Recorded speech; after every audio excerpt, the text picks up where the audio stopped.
Surendranagar than સરકારી હોસ્પિટલમાં નસબંધીના operation દરમિયાન મહિલાનું મોત બાદ તપાસનો ધમધમાટ શરૂ કરાયો। મૃતક મહિલાના મૃતદેહને ફોરેન્સિક પીએમ માટે રાજકોટ ખસેડવામાં આવ્યો છે।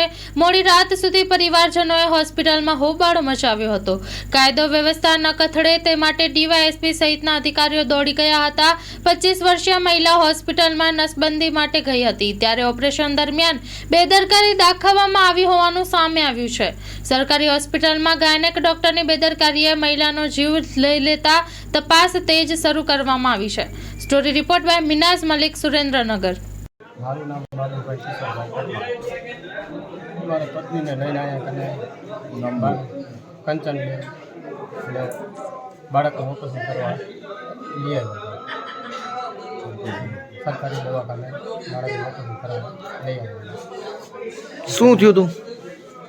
પછી ઓપરેશનમાં લઈ ગયા પછી ત્યાં કને લઈ ગયા એટલે અડધો કલાક જેવી વાર લાગી, અડધો કલાક થયું પછી એક ઇન્જેક્શન માર્યું અને પછી ચેકઅપ ઓપરેશન તો કર્યું નથી। તો પછી ત્યાં કનથી જાણવામાં આવ્યું કે આવી હૃદય બેસી અથવા તો બીપી લો થયો છે। એટલે એમ કરીને ભાનુબેન અમે હું તો બહાર હતો અને એકને ભાનુબેન એમની હારે હતા પછી એમની બહાર લઈને આવ્યા। મેં ભાનુબેનને પૂછ્યું ભાનુબેન શું થયું?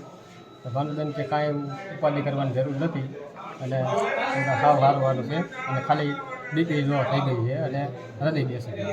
એટલે પછી એમને ઇમરજન્સી રૂમમાં લઈ આવ્યા। ઇમરજન્સી રૂમમાં લઈ આવ્યા એટલે હું તો જાણી બહાર હતો, ભાનુબેન અંદર હતા। પછી થોડોક ટાઈમ પછી અને ભાનુબેને મને અંદર બોલાવ્યો એટલે ભાનુબેને કીધું કે આમને છે ને પછી બહાર મને બોલાવ્યું પછી કીધું કે અમને છે ને વધારે પડતું ઇમરજન્સી છે એટલે કે હે રાજકોટ સુરેન્દ્રનગર લઈ જવા પડશે, પણ વોક તો હે થઈ ગયેલા જ હતા પહેલાં। કેટલા વાગ્યાનો ટાઈમિંગ હતો? 5:30 જેવું થઈ ગયું।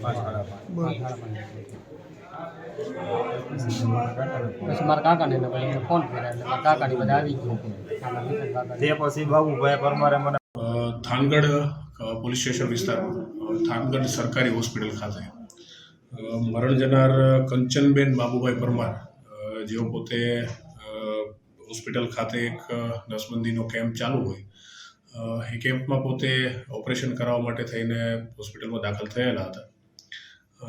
આ જે ઓપરેશનની જે પ્રક્રિયા છે એના માટે થઈને જ્યારે એમને લઈ જવામાં આવ્યા તો ત્યારબાદ ઓપરેશન દરમિયાન જે પણ પ્રક્રિયા છે એમાં કોઈપણ એમને કોમ્પ્લિકેશન ઊભા થયેલા અને ત્યારબાદ એમને શારીરિક સમસ્યાઓ ઊભી થવાના કારણે કોઈપણ કારણોસર એમનું મૃત્યુ જે છે એ થાનગઢ ખાતે થયેલું છે। આ ઘટનાના આધારે જે પણ પરિવારજનો છે એમનું એવું કહેવું છે કે જે પણ ડૉક્ટર ઓપરેશન કરતા હતા એમના નેગ્લિજન્સીના કારણે આ સમગ્ર બનાવ બનેલો છે। હાલ જે છે થાનગઢ પોલીસ સ્ટેશનમાં પોલીસ તપાસ જે છે એડી નો ગુનો દાખલ કરી અને હાથ ધરવામાં આવી છે। જે બોડી છે એને પણ રાજકોટ ખાતે ફોરેન્સિક પીએમ માટે થઈને મોકલવામાં આવી છે અને આગળની જે તપાસ છે હાલ ચાલુ છે।